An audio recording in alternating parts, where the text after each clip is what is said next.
هي المقصود. هناك عمل خاص لكل واحد منا سيجلب إلينا رحمة الله ومرضاته، فالحكمة أن نبحث عن ما يرضي. I want to quickly sum up all the components that I have talked about so that it is easier for all of us.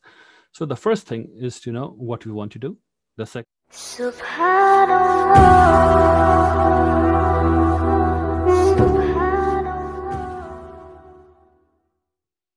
الحمد لله نحمده ونستعينه ونعوذ به ونصلي على رسوله الكريم، أما بعد. فصاحب الفضيلة الشيخ مولانا حنيف أحرار القاسمي وضيوفنا الكرام من فلسطين وقطر والكويت ومن عموم الهند، وأعضاء مجلس الأئمة لعموم الهند، والمشاهدين الكرام عبر الإنترنت، السلام عليكم ورحمة الله وبركاته. أنا ممتن جدا لكم جميعا لمنح إياي هذه الفرصة المباركة لإرسال هذه الرسالة المسجلة حول قضية فلسطين إلى ندوتكم المرموقة، وأعتذر إليكم عن عدم الحضور في اجتماعكم. إن شاء الله سأحاول الاجتماع بكم في المستقبل. اسمحوا لي أن أبدأ باعتراف أمرين. أولا، أنا لست خبيرا بقضية فلسطين، وبالتالي ليس لدي المعرفة العميقة لتسليط الضوء على هذه المسألة من كل النواحي، وتعليقاتي هنا فقط من حيث الشخص الذي هو مضطرب من حالة أمة محمد صلى الله عليه وسلم. ثانيا، اللغة العربية فإنها لغتي المكتسبة، وأنا متحمس لها وما زلت طالبا لها بحمد الله، ولذلك أرجو المعذرة من أخطائي فيها. اسمحوا لي أن أبدأ بذكر بعض الحقائق من منظور الإسلامي والتاريخي، وهي أن البيت المقدس هو قبلتنا الأولى، وسيبقى على قداسته إلى يوم القيامة إن شاء الله. أن المسلمين من فلسطين والهند وقطر وغيرها من العالم كله أمة واحدة، لا داعي للقول عندما ينزف دماء إخواننا فتبكي قلوبنا بدموع الدم أيضا. إن إسرائيل هي دولة الاحتلال الجائرة، والفلسطينيون هم المظلومون المضطهدون. أن الصراع بين إسرائيل وفلسطين ليس صراع، لأن الصراع يكون بين قوتين متساويتين.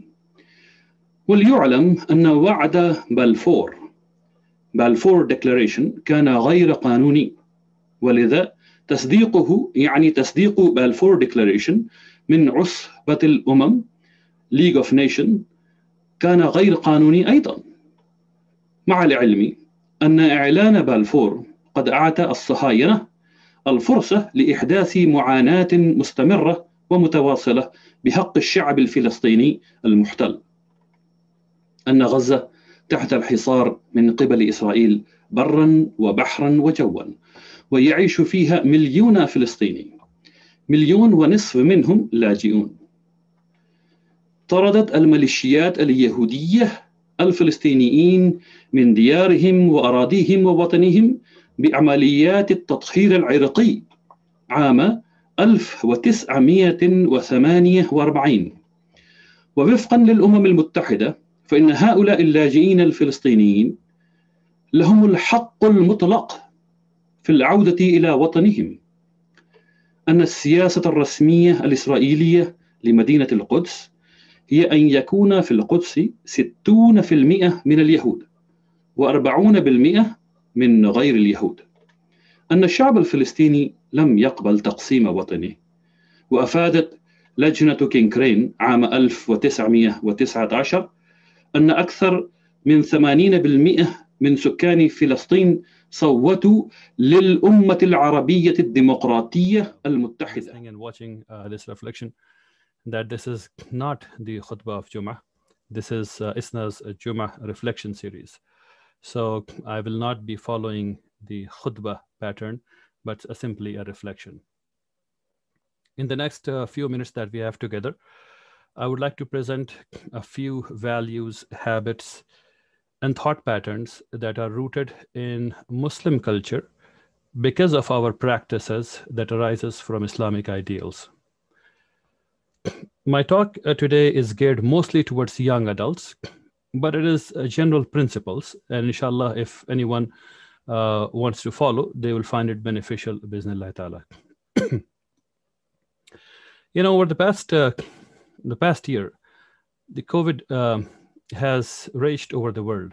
Globally, about 2.69 million people have perished. Billions of lives have been directly impacted. Pandemic has also had a very, very negative impact on students globally, not just in the US, but everywhere. All of our standardized test scores are down. Reading at grade level is down. Mathematics skills by grade level is down. And all of this has been researched and documented. The students have not been attending in the classroom, which has been negatively impacting the students in most places. This has especially impacted students in the lower income, discriminated, marginalized groups, because either they don't have technology, they don't have internet, or simply they didn't have electricity.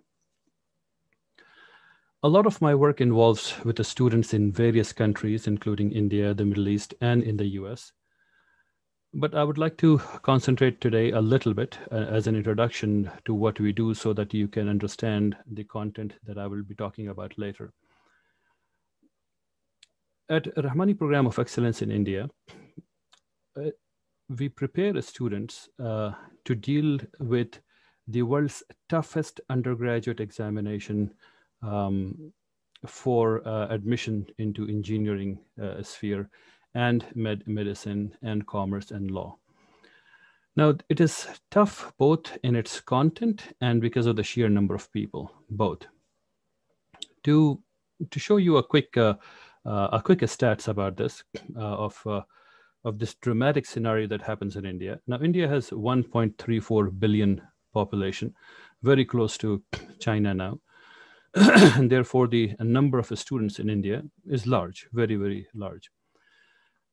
Now, the Indian Institute of Technology, it is the #1 ranked engineering institution in India. It intakes about 16,000 students annually at the undergrad level. And generally, around 2 million students apply to get one of this 16,000 seats. They have to cross 2 national level entrance examination to get to the Indian Institute of Technology. That is a chance of 0.008%. Now, it's an apple to oranges comparison, but just to put it out together, Harvard's acceptance rate is 5.4, I want to say, and IIT is about 0.008. Now, similarly, in the world of medicine, there are about 6,200 fully subsidized seats by the federal government, meaning for which students get full scholarship. And about 1.5 million students apply to get that one cherished seat. And that is about 0.004%. So the stakes are very high. There are cities and regions in India that are dedicated to preparing students to compete in this examination. The students travel to these cities to live there, to get admission in a preparatory center, and hopefully, after 2 years or 3 years, be successful at one of these examinations. It is also known as the suicide capital of India, one of the cities. A lot of students commit suicide because of the pressure. Now let me talk about the good thing. Alhamdulillah. Even in this very highly competitive environment, very difficult environment, high pressure environment, approximately 35% of our students qualify the engineering examination for the IIT, which is the Indian Institute of Technology. Just to make sure you understand the comparison, if you had a school that said 35% of the student body joins MIT, that would be that school in India.